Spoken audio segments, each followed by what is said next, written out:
Hey everyone, this is just a quick video on how to use a brake compressor tool. This is a wind back tool and it's a compressor at the same time. It's used on calipers where the handbrake activates the rear caliper. So if you look at this rear caliper and we come to the back here, notice that the handbrake line, which is over here, that handbrake line is connected directly to the caliper. So that means that this caliper, it's a wind back. So when you press the brake pedal, it pushes it out. And when you pull the handbrake, it also forces the piston out. Keep that in mind. So that's where this tool comes into its own. So coming to this tool, it's not too difficult to use. You need this part here. This just slots into here like so. And that goes in there. I'll show you this on the vehicle as well. Then you need to select the appropriate size adapter that goes onto your piston to wind it back and compress it at the same time. So that just goes there. What you normally do is you unscrew this, and this holds against the brake caliper, and then you just go ahead and tighten this over here, and that just tightens it. So one key point that is quite important, if you get two of these, one is a left-handed thread, so this one's left-handed. So if I hold it here and tighten it, watch what happens.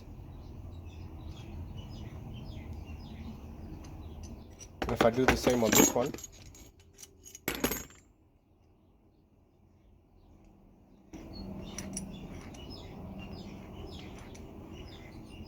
so you get the idea. So majority of the vehicles run a right-handed thread wind back system, so you have to go clockwise in order to wind back the piston and compress it at the same time.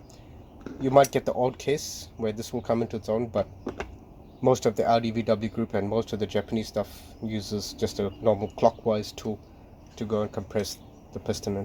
One important point when winding back your caliper and your piston, just make sure you open up your brake fluid cap and just check your level. Make sure it doesn't overflow at the top, so that's very important. So make sure you open that before winding back the piston on any of the brake calipers. So now we're looking at the caliper, and this is the piston over here. So if you select the right size tool, it basically just slots into here like so, and it winds it as well as compresses it in at the same time. Carefully with your caliper.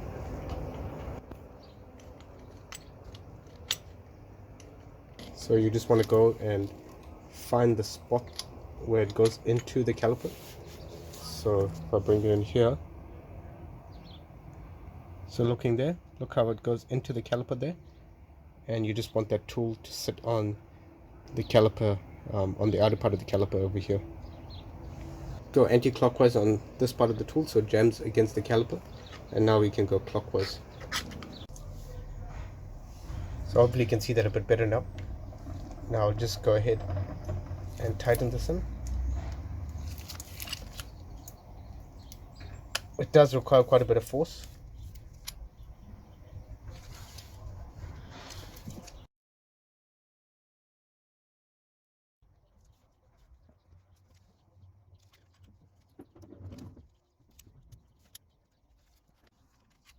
So it does take quite a bit of force.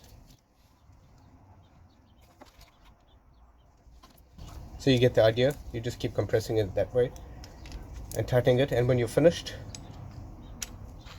tighten this in so as to release the tool, and then the whole tool just comes out.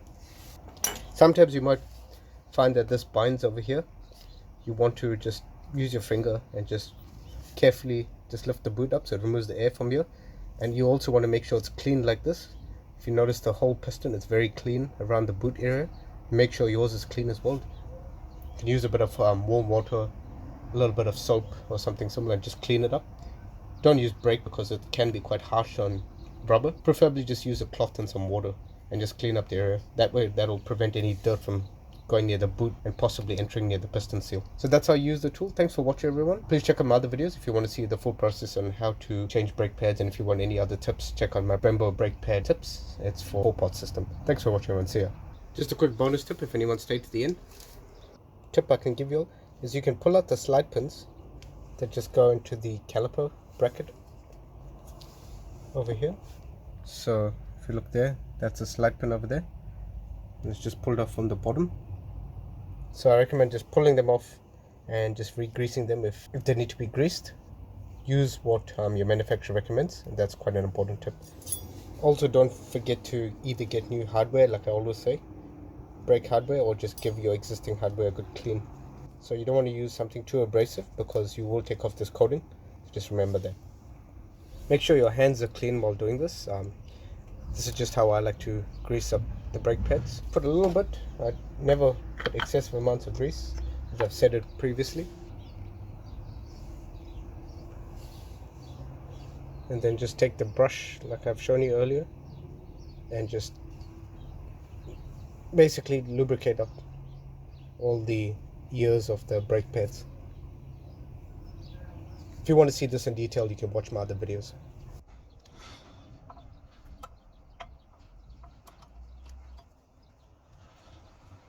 What I normally like to do is, you might notice these brake pads don't have any grease on the outside, so on the actual shims. What I like to do is just take your brake grease, whatever you have, whatever is available. Take about that much. So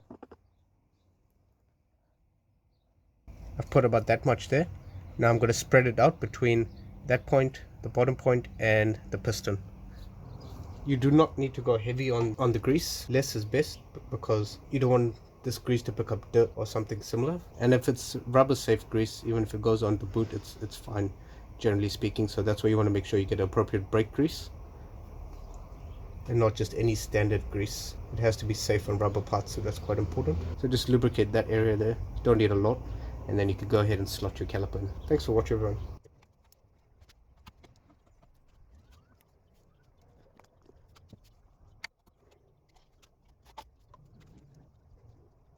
Whenever you reinstall your caliper bolts, so always try and use Loctite 243.